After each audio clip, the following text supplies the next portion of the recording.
So today I want to show you how to cast on and knit in a rib stitch. For casting on, the first thing you want to do is make a loop with your yarn, like so.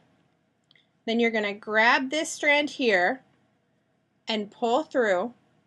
So see, you have a loop right here, and you're going to stick your needle in through the loop and kind of pull it tight, but not too tight because you want to have room to get your other needle in there.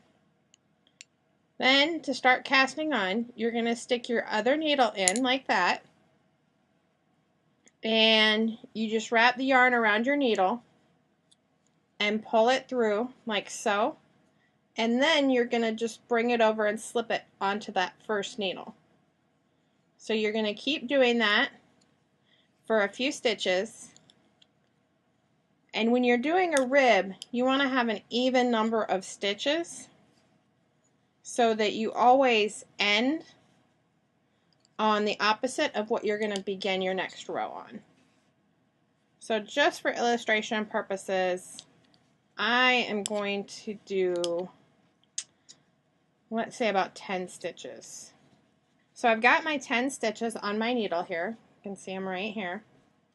Now in knitting there are two kinds of stitches, basic stitches. There is the knit stitch and the purl stitch.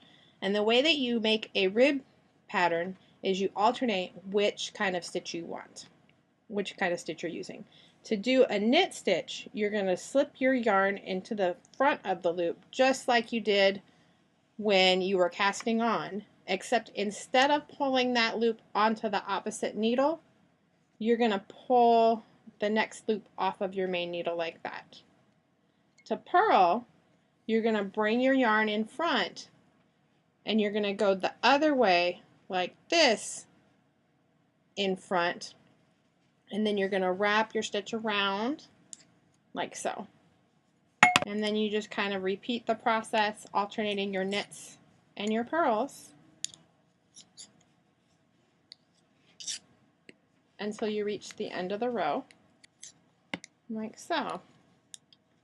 And then when you reach the end of the row, you're just going to kind of turn your needle around and you're just going to start alternating your knits and purls and repeat the whole process. And you just keep, if you're knitting a rib scarf, which is the simplest thing to do a rib stitch on, you just keep repeating that process until it's however long you want it to be.